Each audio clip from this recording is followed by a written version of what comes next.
rhythm of Will Osborne and his orchestra, the great song styles of Connie Haynes and Bob Matthews. And that Humpty Dumpty little daddy's boy, who, when asked what he'd like to give his father next Sunday, quickly replied,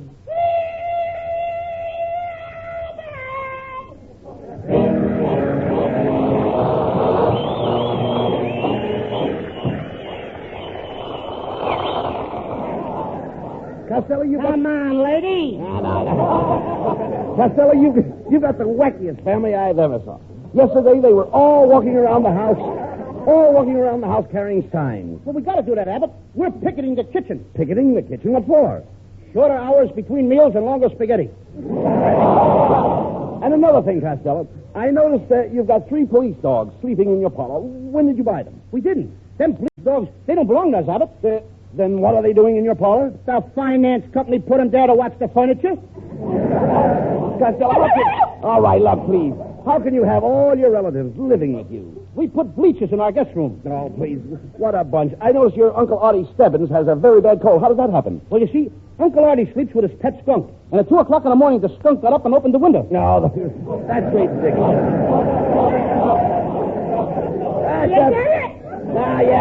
Yes, I get it. That's ridiculous. Tell me, Costello. Will you listen to me, please? Is your Uncle Mike still living with you? I beg your pardon? Is your Uncle Mike still living with you? Oh, my Uncle Mike. You know, I was lost for a second. Well, you should. Yeah, sure. Yeah, Abbott, yeah. He's very helpful around the house. He is? Last week, he connected the radio up to the washing machine. What good is that? Now, every time my mother washes Pop's red flannels, Frank Sinatra sings, Super Sod, lots of more Super Sod. Yeah. All right. Will you please? What's the matter with you? Super Sod? Yeah, you said that. We get a case of Super Sod. All right, we'll get it, but that's not the point. Your father should ask him to move. Oh, he will when he finds out that Uncle Mike hung the shower curtains in the living room. He hung the shower curtains in the living room? What happened? What happened? Well, my Aunt May went to take a bath. She slipped off her bathrobe, grabbed the soap, pulled back the shower curtains, and stepped right out on the front porch. And she sang, Super Sod! Look, Costello, what became of your cousin, Tilly? Doesn't she live at your house anymore? Oh, no, we had to get rid of Tilly, Abbott. She was ruining our front hall. Tilly was ruining your front hall? Yeah, she's so bow-legged, she scraped all the paper off the walls. Tell me, Costello, how did your cousin Tilly get so bow-legged? That was caused by the trip she took coming from Patterson to Hollywood. Oh, no. How could Tilly's trip from New Jersey to California make her bow-legged? She hitchhiked the ride on an oil truck. Costello, why did your family ever come to California in the first place? Well, my Uncle Mike came out here to sell his invention. He invented magnetized cheese for catching rats. Magnetized cheese for catching rats? Yes. And this cheese is so powerful that any rat will stick to it like glue. Well, why doesn't your Uncle Mike sell it? He can't get it out of his hand. Oh, that's preposterous. All your Uncle Mike does around here is go to the racetrack. I saw him out there Saturday. He had to go to the racetrack, Abbott, to work on his new experiment. He's crossing a horse with a fish. Now, wait a minute, Costello. That's impossible. Nobody can cross a horse with a fish. Well, I heard him tell my Aunt May that he put a fin on a horse's nose. Hey, look.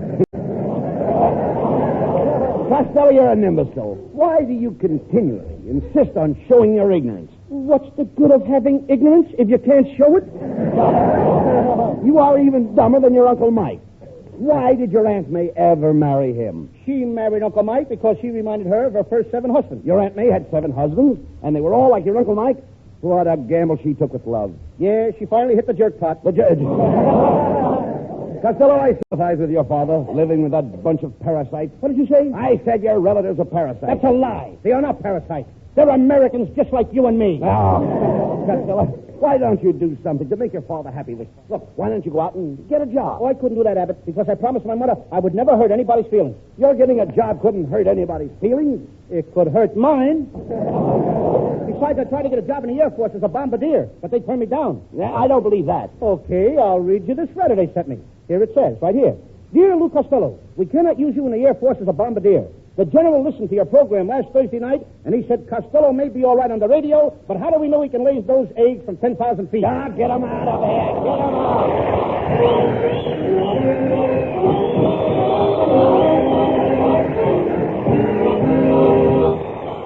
Romantic Bob Matthews.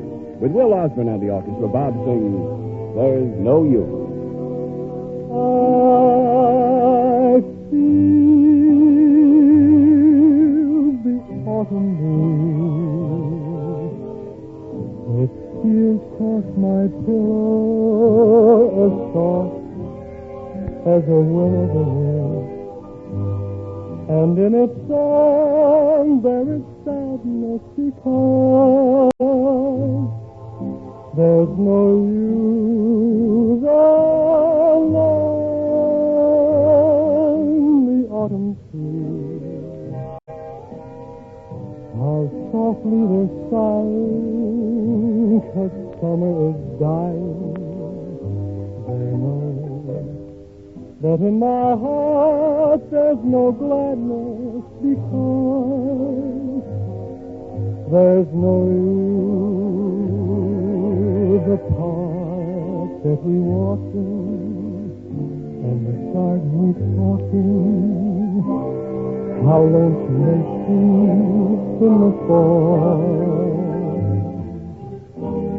Stormy clouds hover while falling leaves cover our favorite nook in the wall.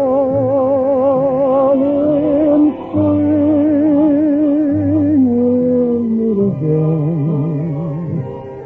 We'll kiss and recapture that summertime rapture we knew. And from that day nevermore will I say there's no use. From that day I won't say there's no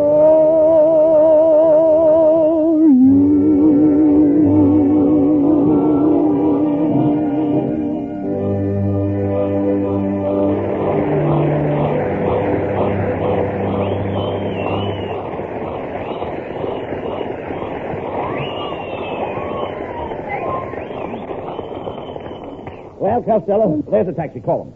Call a taxi? Yeah, call him. Oh, taxi, taxi! Hey, cabby, are you engaged? No, but I'm going steady. Okay. Hop in. I'll take you down to the department store so you can get a present for your father. How did you know we were going there? I got a script, too.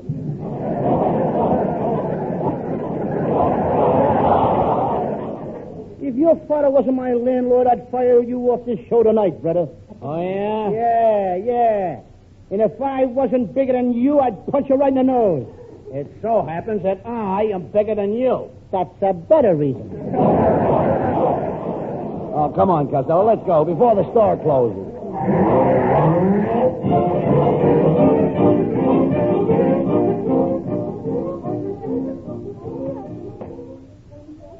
My goodness, Costello, this department store is certainly crowded. Oh, this is nothing. You should have been here with me Saturday. They had a sale on men's trousers. What a mob. How them women were grabbing the stuff.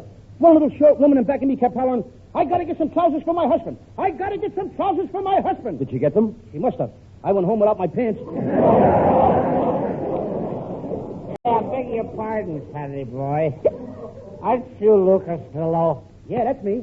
Well, I've been following you all around the store. I got a very important message for you. It's a special delivery. Special delivery? No, a telegram.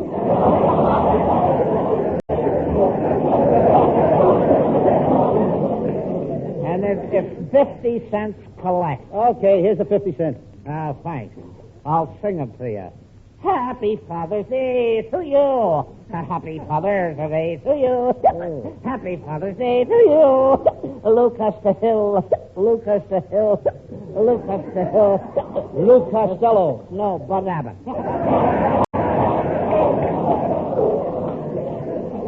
Look, will you, who sent that telegram? I did. You did. Well, in the first place, this isn't Father's Day. And in the second place, you don't even know me. That's right. But can you think of a better way to make a half a buck? Oh, so long, you chubby little rascal.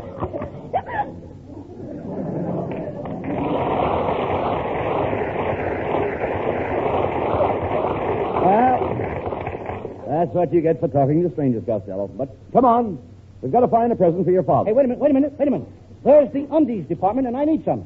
Hey, Clark. What's on your mind, rough, round, and repulsive?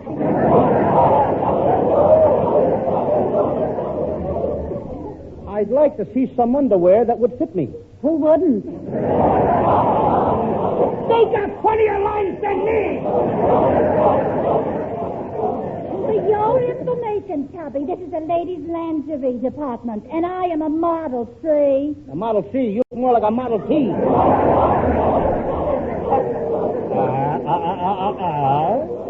Young man, be careful how you talk to that lady.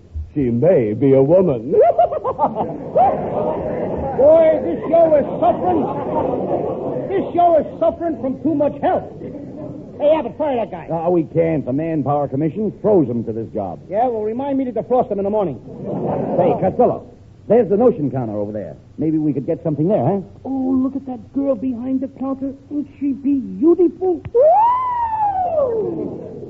Gorgeous. Have you got any notions? No. And if you all got any, you'd better get rid of them.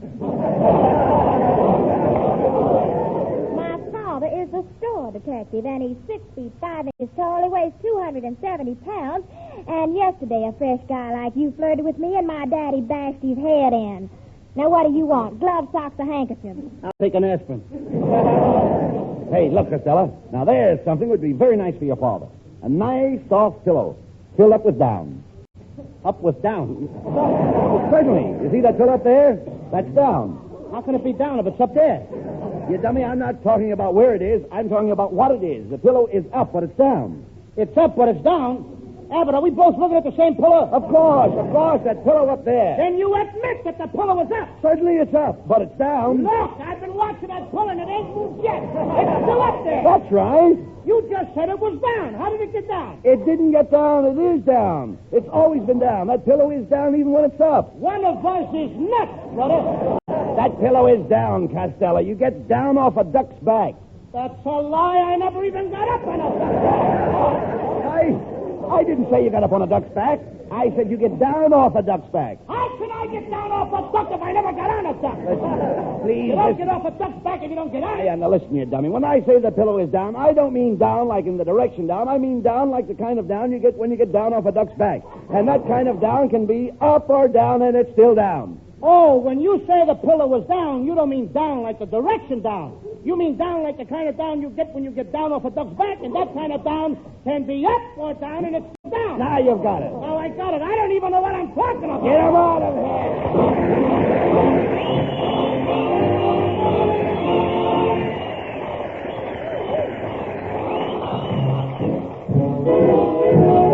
Well, fellas, hold on now. Here's lovely Connie Haynes with a kiss. A kiss good night. A kiss goodnight is all right, but remember this, that a kiss goodnight leads to another kiss. A kiss goodnight with a hug real tight is nothing short of bliss. And a kiss goodnight leads to another kiss. It's an old custom for a boy and a girl to embrace in some secluded space. Little Mr. Cupid never could be quite so stupid as to do a turn-about face. Just ain't right. Kiss goodnight and a 3 or 4, 'cause a kiss goodnight leads to a dozen or more. You kiss me once, kiss me twice. Oh, baby, how you kiss me so nice. I have a suggestion. Please kiss me again.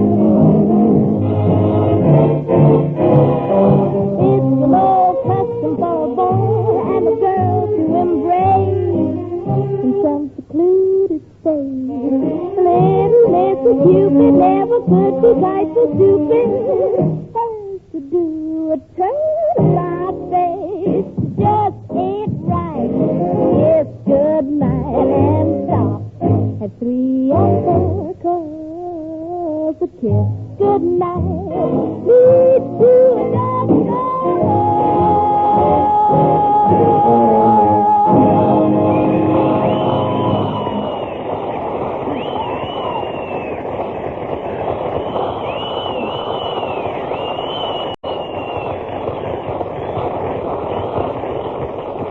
Well, Costello, we've been all through the store, and you still haven't bought your father's present. I don't know what to get him, Abbott. Every time I get him a present, he loses it. Last year, I bought him a watch. He lost it. You bought him a watch, and he lost it? Yeah. How did he lose it? He couldn't keep up the payments. Talk sense, Costello. Look. Hey, there's your Aunt Eva in the sporting goods department. Now, I wonder what she's shopping for. Oh, she's going to buy my Uncle Tom a shotgun. Did your Uncle Tom tell her what kind of a shotgun to get? No. He don't even know she's going to shoot him. And Eva's very mean to your Uncle Tom. She is not. 2 years ago, she made him a sponge cake. A sponge cake? Yep. He still uses it every time he takes a bath. Well, now, that's silly, Costello. Look, why don't you get your father a book or a game, something to amuse himself No, I with? couldn't do that, Abbott. Last Christmas, I got him an electric train to play with, and he had a terrible accident. Oh, now, come. How could your father have an accident with a toy train? He was running it in the living room, and when the train went by, he thought he saw an empty seat, and he jumped for it. All right. He thought he saw an empty seat, and he jumped for it. You said that. Well, I got a bigger laugh the second time. Well, all right.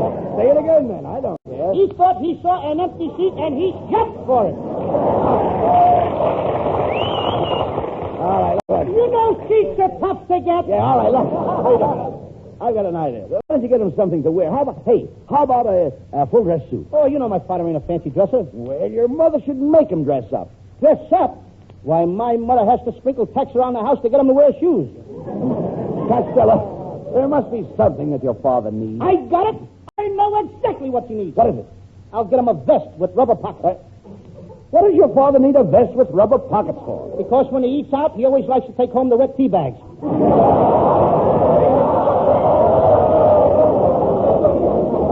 All right. Sorry, joke, huh? Anything to get it settled. Go ahead, buy him the vest.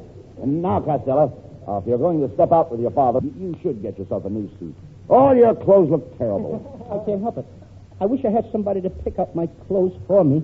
Now, you know, I'm glad you said that, Costello, because right here in this store, they have the world's greatest authority on men's clothes. Greetings, gentlemen. I am the world's greatest authority on men's styles, Professor Melonhead. Better known as Fashion Plate Melonhead. Fashion what, Melonhead? Fashion Plate. Plate, your head looks more like a soup bowl. Hey, get away that shiny dome. I've seen more hair on a 10-cent toothbrush. Costello, wherever I go, my head arouses admiration. Your head would arouse the mother instinct in an ostrich. And it would get results. Now, Costello, you should knock the professor's head. I've knocked better-looking things than that with a croquet mallet. Hey, Melonhead, if you can get 2 more guys with heads like yours, I can get you a steady job. Doing what? Hanging out in front of a pawn shop. With a skull like yours, I'll bet you don't get any girls. No, for your information, Costello, I get more girls than I can shake a stick at. Yeah, but who wants to go around shaking sticks at girls? Oh, come, Costello. We're wasting time. Professor Melonhead, do you think you could make a well-dressed man out of Costello? Abbott, I could make 2 well-dressed men out of him and have enough left over to make an overstuffed midget. Now, Costello, the trouble with you, Mr. Lou Costello, is that you're out of shape. Look at you. Instead of your shoulders being square, your stomach is square. Well, I can't help it, Melonhead. That's because I eat Wheaties. Whoa. Wheaties? Eating Wheaties makes your stomach square? I eat the boxes, too. Now, Costello, look. To correct the slope in your shoulders, I will have to pad them up. What are you going to pad them up with? Down. Up with down? Down is up, yes. Get out the back of the Now, wait a minute. No, wait a minute. Who's on first? Who's on first? All right, never mind that, please. What's on second? No one said anything of the kind. Shut up, Costello. The professor is only trying to help you. Of course, Mr. Abbott. You know I'm lost again? All right. Thank you.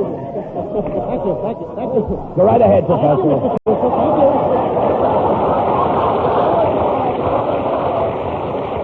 Go right ahead, Professor. All right.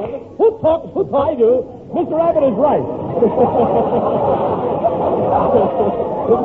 my turn. Mr. Abbott is right, Costello. You look like an embryonic wharf rat. Now, look, what's the idea of wearing... Fine place to find my parts on wharf rat. Gotta find it on wharf rat. Look how you're dressed. What's the idea of wearing that locket around your neck? You shouldn't have mentioned that, Melonhead. No? I wear this locket as a remembrance to my old girlfriend. Poor Ruby. In here is a lock of her hair. Oh, I'm sorry. Is Ruby gone? Nope. But her hair is. Why, you irritating imbecile, if I were your father, I'd give you a Mickey. Melonhead, if you was my father, I'd take it. Come, Professor. All this is not getting Costello dressed up now. You're right, Abbott. Costello, how about your clothes? You have flannel? Yes. You have gabardine? Yes. You have twills? What? I said, do you have twills? Only when I go out with girls. Good. All right. Now, Costello, I will repair your entire sartorial ensemble. First, I will put a zipper on your seersucker. I'll cut the frayed edges off your cashmere. I will twist your tweed, shorten your cheviot. I'll take a sharp needle, put a few stitches in your worsted, and then I will run a hot iron over your herringbone. You wouldn't dare. You haven't got the nerve. Tut, Costello. Don't tut me, Melonhead. This time you have gone too far. I didn't say nothing when you took me for a sucker with that zipper. I kept my mouth shut when you put twisted weave in my Chevrolet. I didn't squeal when you took that sharp needle and put stitches in that innocent cashier. When you took that hot iron and deliberately burned that poor herring's bones, you not only impute on my good name, but you have cast aspersions on Hart Schaffner and Groucho Marx. Oh, get him out of here. You've been listening to the Abbott and Costello Show with Will Osborne and his orchestra, Ken Niles, and with songs by Bob Matthews and Connie Haynes. In the time that remains, we present music by Harry Sosnick and his orchestra, chorus, and piano soloists.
Thank you.